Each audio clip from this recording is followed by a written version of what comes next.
For years, a quiet but persistent plea has echoed through the forums and comment sections of Nikon enthusiasts. Where is the true professional-grade DX camera? While the Z50 II serves admirably as an entry point, and the retro-styled ZFC offers charm, a significant gap remains between these capable but consumer-focused APS-C bodies and Nikon's formidable full-frame Z8 and Z9 flagships. Enter the persistent rumor mill, churning with increasing fervor about the Nikon Z80. Could this be the baby Z8 finally answering the calls of photographers demanding high performance in a travel-friendly package? Let's discuss more.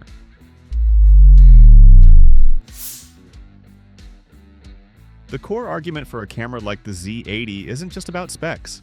It's born from real-world photographic needs.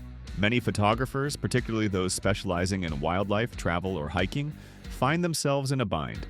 Nikon's exceptional super telephoto lenses like the 800mm EF6.3 PF offer incredible reach, but their size and weight make them impractical for air travel with strict carry-on limits or extended treks where every gram counts. Carrying 8 to 10 kilograms of gear for hours is, as one photographer aptly put it, ridiculous. The solution? A second, high-resolution APS-C body. Pairing a telephoto lens like the 300mm f4 PF or even the 400mm f4.5 with a high-density DX sensor effectively multiplies the reach. That 400mm lens suddenly becomes a 600mm equivalent field of view. Crucially, this approach is vastly lighter and more compact than lugging an 800mm lens. Combine this with versatile zooms like the 24 to 120mm f4 and an ultra-wide like the 14 to 30mm f4, and you have an incredibly capable, surprisingly lightweight kit covering an enormous focal range. From 14mm to an effective 600mm or more, all fitting into a modest backpack.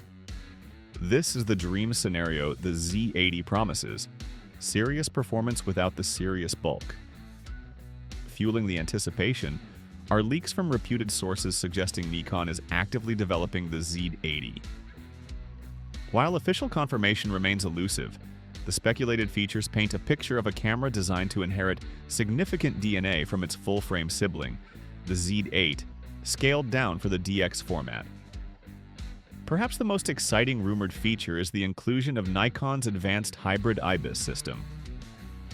First seen in the ZF and Z6 III, this technology combines sensor shift stabilization with electronic VR, promising significantly enhanced stability for both stills and video.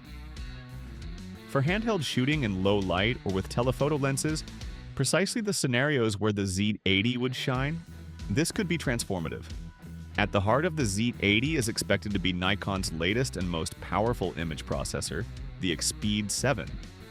This engine, driving the impressive performance of the Z8, Z9, ZF, and Z6 III, offers dual data streams for faster handling, vastly improved autofocus, superior noise reduction, and quicker overall operation. Bringing this processor to DX would represent a massive generational leap. The exact sensor resolution remains unconfirmed, but expectations lean towards a significant jump beyond the Z50's 20.9 megapixels. Rumors point to a newly developed APS-C sensor, likely in the 26 megapixel to 32 megapixel range. This resolution would provide ample detail for cropping, while potentially offering improved low-light performance and dynamic range compared to current Nikon DX sensors. Crucially, it needs fast readout speeds to support high burst rates and minimize rolling shutter in video. Mirroring the hybrid capabilities of the Z8, the Z80 is rumored to feature strong video specifications. Expectations include high-quality 4K recording, potentially at higher frame rates, 60 FPS or beyond, aided significantly by the hybrid IBIS. Features like 10-bit internal recording for greater color depth and flexibility in post-production, along with improved video autofocus tracking, are also on the wish list, positioning it as a serious tool for content creators. Dubbed the Mini Z8, the Z80 is expected to adopt a similar design language. but scaled down for the DX lens ecosystem. This likely means a robust, weather-sealed magnesium alloy body, a deep, comfortable grip for handling larger lenses like the 70 to 180mm f2.8, or adapted telephotos, a high-resolution, fully articulating touchscreen, and a high-quality electronic viewfinder. Dual card slots, potentially one SD UHS-2 and one CF Express Type-B, and USB-C charging power delivery are also anticipated. Speculation points towards a late 2024 or early 2025 announcement, potentially alongside Photokina or a dedicated Nikon event. Pricing is projected to land in the $1,200 to $1,500 range, positioning it firmly above the Z50 II but below entry-level full-frame options like the Z5. The rumored Z80 represents more than just a new camera. It signals a potential strategic pivot for Nikon's DX strategy. Since the launch of the Z mount, DX has felt like an afterthought. The capable Z50 arrived early but saw only a minor update. The ZFC offered style but little substantive upgrade. The Z30 caters to vloggers. Meanwhile, the lens lineup remains sparse, lacking compelling native DX options, particularly fast zooms or primes, forcing reliance on often bulky FX glass or the FTZ adapter for F-mount legacy lenses. This stands in stark contrast to the thriving APS-C ecosystems from Fujifilm, Sony, and Canon, with the well-received R7 and R10. Nikon risks losing a generation of photographers who start with APS-C and eventually upgrade within the same system.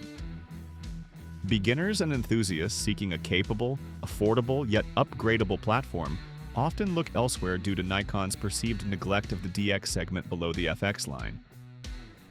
The counter-argument, often voiced by skeptics, is the harsh reality of a dramatically shrinking camera market, particularly in the consumer and enthusiast segments where DX traditionally thrived. Nikon has publicly emphasized its focus on high-margin, full-frame products.